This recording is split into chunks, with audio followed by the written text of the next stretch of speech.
lillahi wa inna ilaihi raji'un. Beliau itu orang yang sangat-sangat baik, dan beliau orang yang memang dia cuek, tidak peduli dengan suara kanan kiri.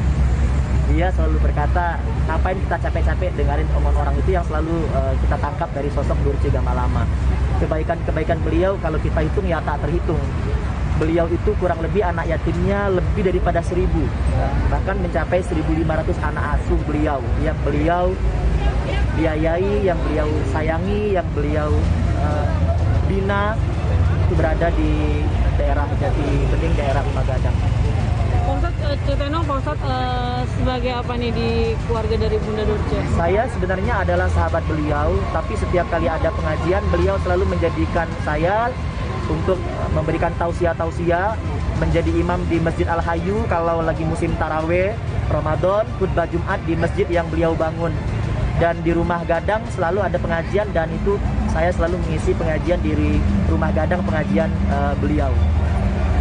Ustadz, setelah kepergian Bunda Durce, akan seperti apa nih pengurusan dari masjid, dari yayasan Bunda Durce sendiri?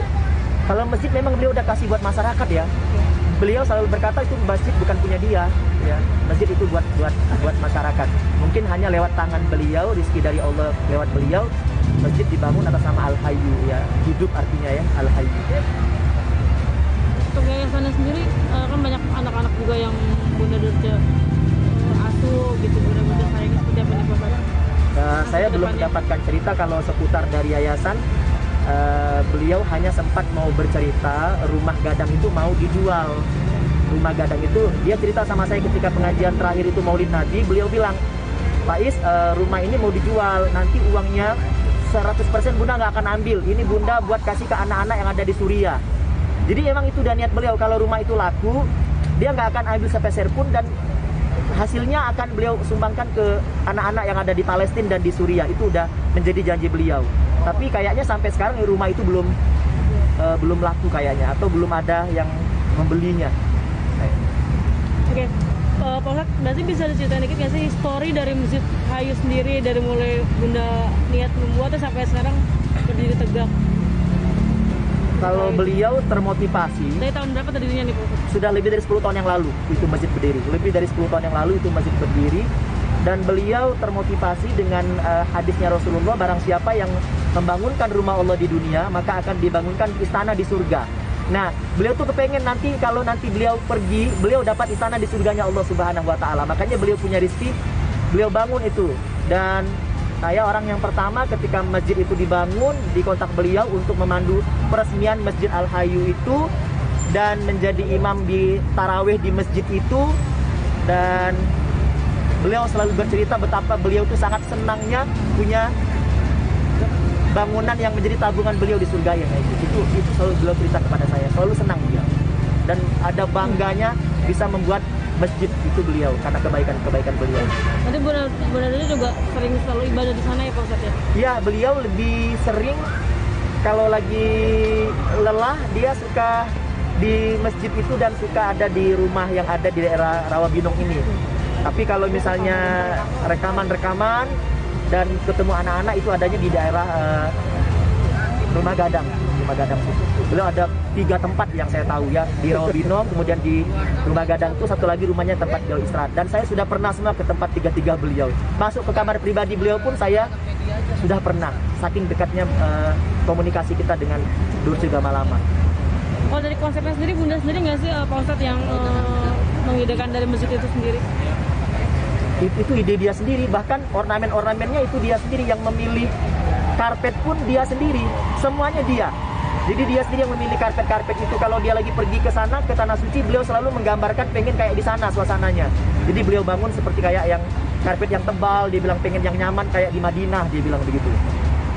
Makanya warnanya itu banyakkan dari warna hijau, ornamen-ornamen yang ada di masjidnya Durce Gamalama, karena beliau begitu tertariknya dengan raudhah, makamnya Rasulullah Sallallahu Alaihi Wasallam.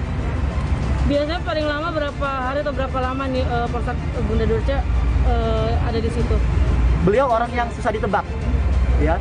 Hari ini ada, besok tidak ada. Beliau tuh orang yang tidak bisa kita tebak ada di mana posisinya.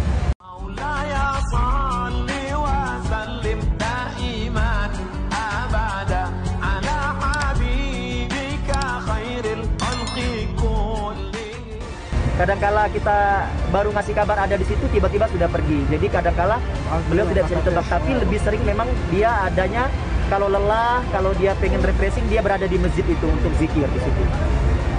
Pak Ustadz sebagai orang terdekat juga dari Bunda Dorce, ada nggak sih pesan terakhir atau firasat nih yang dirasakan Pak Ustadz? Terakhir saya umroh, saya baru pulang 5 hari dari Tanah Suci. Saya mendoakan dari sana, dan beliau membalas WA itu hanya dengan ucapan sangat sedikit sekali, hanya bilang amin saja. Tidak seperti biasa beliau kalau misalnya kita komunikasi selalu voice note lewat candaan-candaan beliau. Tapi terakhir komunikasi beliau hanya bilang amin. Saya bilang, Bun cepat sembuh, tidak bisa nengok karena prokes. Dia bilang hanya amin saja, itu saja. Itu terakhir, tapi saya nggak ada firasat kalau beliau akan pergi, nggak ada. Tapi mengenai sakit Bunda, Pak Ustadz sudah tahu ya? Saya terakhir ketemu di acara Maulid Nabi, beliau sudah duduk di atas kursi roda. Saya tanya, Bun, apa rasanya? Dia bilang sakitnya dari kaki sampai ke badan-badannya, dia bilang lelah, dan dia hanya bilang pengen cepat berjalan, itu aja.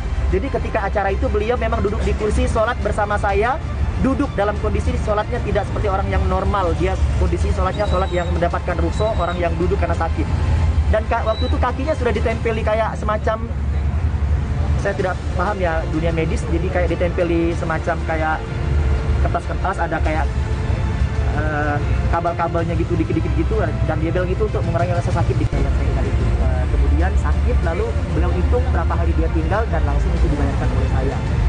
Tapi tidak pernah ada kebayang saya bahwa itu adalah puasa beliau yang terakhir. Tidak pernah sama sekali, saya tidak pernah membayangkan beliau akan pergi meninggalkan kami semua, tidak pernah terbayangkan. Tahun lalu ya, bukan tahun ini ya? Iya, yang puasa baru-baru ini, ya kemarin sebelum puasa kemarin. Iya, puasa Bulan kemarin. apa mungkin? Iya, bulan apa? Bulan puasa kemarin, bulan apa ya kemarin? Bulan puasa Tahun lalu ya? tahun lalu, iya. Tetapi walaupun dalam keadaan sakit pun, terakhir Bunda Dorce membuat karya dengan mengumpulkan beberapa penyanyi untuk menghibur malam tahun baru. Iya. Lagi sakit pun di atas kursi roda. Kursi roda. Salah satunya saya, Rick Damar, terus juga ada Sophie Angel, ada Dede Farel, terus juga ada Kendian juga ya. Jadi kondisinya memang saat itu memang nggak ada siapa-siapa gitu. Kita nggak ada siapa-siapa, dan memang Bunda ingin ada isi acara di situ. Kita hanya menghibur Bunda aja di situ. Oke. Terima kasih banyak.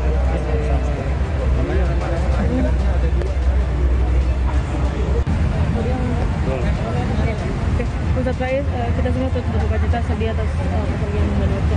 Seperti apa nih Pak Ustadz mengenal Bunda Dorce selama ini?